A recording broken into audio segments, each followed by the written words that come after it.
हर हर महादेव दोस्तों, राधे राधे। 16 दिन चलने वाला महालक्ष्मी का व्रत, जिससे सुरहिया के नाम से भी जाना जाता है, उस व्रत की कथा कुछ इस प्रकार है। भाद्रपद अष्टमी से 16 दिन तक इस व्रत को किया जाता है और कथा पढ़ी जाती है। महालक्ष्मी व्रत का मंत्र बोले और संकल्प लें। श्री महालक्ष्मी नमः। कथा श्री गणेशाय नमः। एक समय महर्षि श्री वेद व्यास हस्तिनापुर पधारे। उनका आगमन सुनकर धृतराष्ट्र उनको आदर सहित राजमहल में ले गए। स्वर्ण के सिंहासन पर विराजमान करके चरणोदक ले उनका पूजन किया। श्री व्यास जी ने माता कुंती तथा गंधारी ने हाथ जोड़कर प्रश्न किया कि हे महामुने, आप त्रिकालदर्शी हैं, अतः आपसे हमारी प्रार्थना है कि आप कोई हमें ऐसा सरल व्रत व पूजन बताएं जिससे हमारा राज, लक्ष्मी, सुख, संपत्ति, पुत्र पौत्रादि तथा परिवार सुखी रहे। इतना सुन श्री वेद व्यास जी कहने लगे, हम एक ऐसे व्रत का पूजन व वर्णन करते हैं जिसमें सदा महालक्ष्मी जी का निवास होकर सुख समृद्धि की वृद्धि होती है। यह श्री महालक्ष्मी जी का व्रत है जिसमें प्रतिवर्ष अश्विनी कृष्ण अष्टमी को विधिवत किया जाता है। हे महामुने, इस व्रत की विधि हमें विस्तार पूर्वक बताने की कृपा करें। तब व्यास जी बोले, हे देवी, यह व्रत भाद्रपद शुक्ल पक्ष की अष्टमी से प्रारंभ हो जाता है। इस दिन स्नान करके 16 सूत के धागों का डोरा बनाए, इसमें 16 गांठ लगाए, हल्दी से पीला करे, प्रतिदिन 16 दूर्वा व 16 गेहूं डोरे को चढ़ाए। अश्विनी कुंवार कृष्ण अष्टमी के दिन उपवास रखकर मिट्टी के हाथी पर श्री महालक्ष्मी जी की प्रतिमा स्थापित कर विधि पूर्वक पूजन करें। इस प्रकार श्रद्धा भक्ति सहित महालक्ष्मी जी का व्रत पूजन करने से आप लोगों की राजलक्ष्मी में सदा अभिवृद्धि होती रहेगी। इस प्रकार व्रत का विधान बताकर श्री वेद व्यास जी अपने आश्रम को प्रस्थान कर गए। इधर समयानुसार भाद्रपद शुक्ल पक्ष अष्टमी से गांधारी व कुंती अपने अपने महलों में नगर की स्त्रियों सहित व्रत आरंभ करने लगी। इस प्रकार 15 दिन बीत गए। 16वें दिन अश्विनी कृष्ण अष्टमी के दिन गांधारी ने नगर की सभी प्रतिष्ठित महिलाओं को पूजन के लिए अपने घर महल में बुलाया। माता कुंती के यहाँ कोई भी महिला पूजन के लिए नहीं आई। साथ ही माता कुंती को भी गांधारी ने नहीं बुलाया।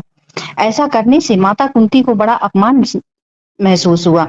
उन्होंने पूजन की कोई तैयारी नहीं की थी एवं उदास होकर बैठ गईं। जब पांचों पांडवों युधिष्ठिर, अर्जुन, भीम, नकुल और सहदेव महल में आए तो कुंती को उदास देखकर पूछा, हे माता, आप इस प्रकार उदास क्यों हैं? आपने पूजन की तैयारी क्यों नहीं की है? तब माता कुंती ने कहा, हे पुत्र, आज महालक्ष्मी जी के व्रत का उपवास गांधारी के महल में मनाया जा रहा है। उन्होंने नगर की समस्त महिलाओं को बुला लिया है और उसके 100 पुत्रों ने मिट्टी का एक विशाल हाथी तैयार किया है। सभी महिलाएं उस बड़े हाथी का पूजन करने के लिए गांधारी के यहाँ चली गई हैं, मेरे यहाँ नहीं आई। यह सुनकर अर्जुन ने कहा, हे माता, आप पूजन की तैयारी करें, नगर में बुलावा लगा दें कि हमारे यहाँ स्वर्ग से ऐरावत हाथी का पूजन होगा। इधर कुंती ने नगर में ढिढोरा पिटवा दिया और पूजन की विशाल तैयारियां होने लगी। उधर अर्जुन ने बाण के द्वारा स्वर्ग से ऐरावत को बुला लिया। इधर सारे नगर में शोर मच गया। कुंती के महल में स्वर्ग से इंद्र का ऐरावत हाथी पृथ्वी पर उतरकर पूजा जाएगा। समाचार को सुनकर नगर के सभी नर नारी, बालक, वृद्धों की भीड़ एकत्र होने लगी। उधर गंधारी के महल में हलचल मच गई।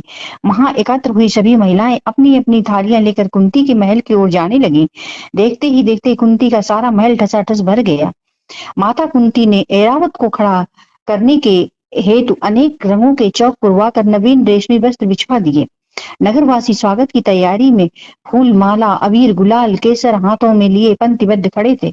जब स्वर्ग से ऐरावत हाथी पृथ्वी पर उतरने लगा तो उसके आभूषणों की ध्वनि गूंजने लगी।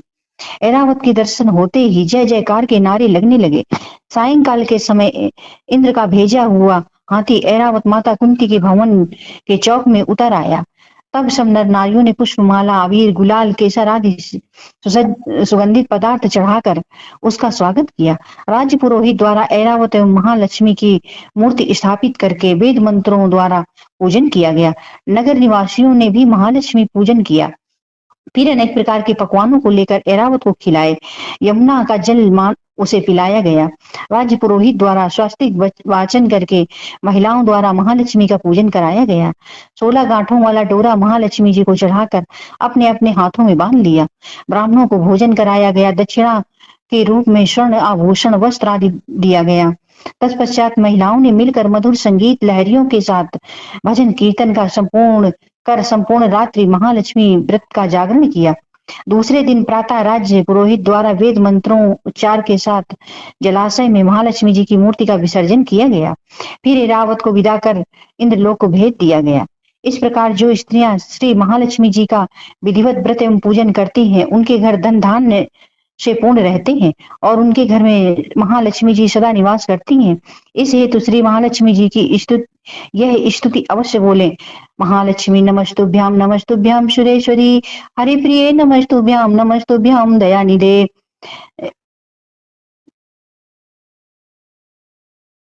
बोलो माता महालक्ष्मी की जय। हर हर महादेव।